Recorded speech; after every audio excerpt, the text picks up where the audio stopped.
Good morning. कक्षा 10वीं विषय सामाजिक विज्ञान अर्थशास्त्र। आज हम अर्थशास्त्र का अध्याय पढ़ेंगे। अध्याय 14 आर्थिक अवधारणाएं एवं नियोजन। राष्ट्रीय आय का सामान्य परिचय। हम प्रतिदिन के जीवन में अनेक बार आय शब्द का प्रयोग करते हैं। किसी भी व्यक्ति या परिवार के कल्याण को देखने हेतु सर्वाधिक उपयोगी कारक आय को माना जाता है। एक व्यक्ति या परिवार की भांति ही एक राष्ट्र की आय की ज्ञात की जा सकती है।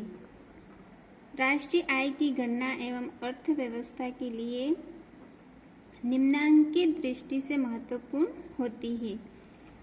अ है राष्ट्रीय आय से राष्ट्र की आर्थिक स्थिति तथा आर्थिक प्रगति का ज्ञान होता है। आ राष्ट्रीय आय के आधार पर हम विभिन्न राष्ट्रों की अर्थव्यवस्थाओं की तुलना कर सकते हैं। ई है इससे अर्थव्यवस्था में विभिन्न क्षेत्रों के योगदान एवं उनके सापेक्षित महत्व की जानकारी मिलती है। ई है राष्ट्रीय आय के अनुमानों के आधार पर अर्थव्यवस्था के लिए भावी नीतियों का निर्माण किया जाता है। यह आपको ध्यान में रखना है कि राष्ट्रीय आय की गणना कैसे की जाती है, उसके लिए अर्थव्यवस्था की दृष्टि से क्या महत्वपूर्ण है।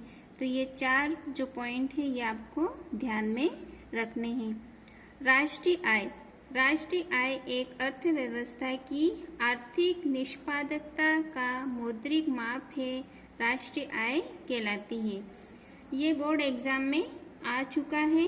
राष्ट्रीय आय किसे कहते हैं, 1 नंबर का क्वेश्चन ये आता है, इसलिए इसकी परिभाषा आपको याद कर लेनी है।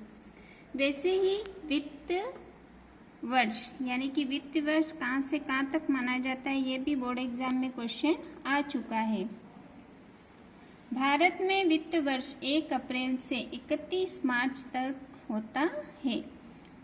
उत्पादन उपयोगिता का सृजन तथा मूल्य वृद्धि का सृजन ही उत्पादन होता है।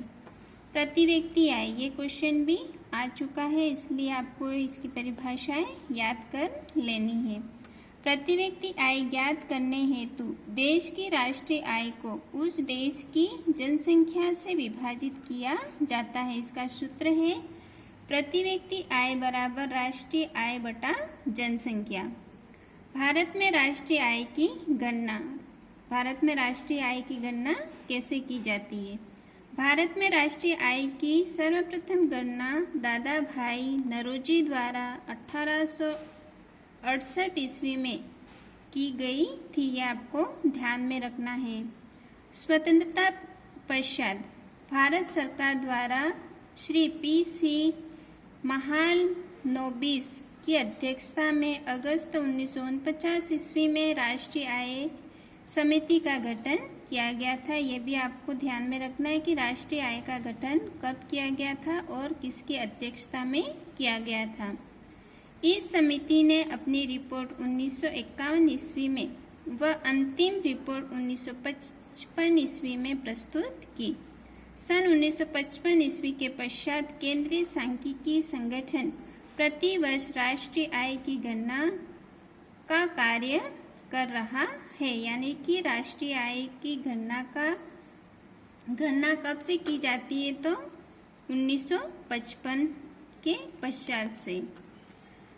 अर्थव्यवस्था एक देश या क्षेत्र की वस्तुओं और सेवाओं के उत्पादन, व्यापार, उपभोग आदि क्रियाओं से जुड़ा तंत्र अर्थव्यवस्था कहलाता है। यह प्रश्न भी आपके बोर्ड एग्जाम में आ चुका है, इसलिए इसकी परिभाषा याद करना, जैसे कि भारतीय अर्थव्यवस्था हमारी है।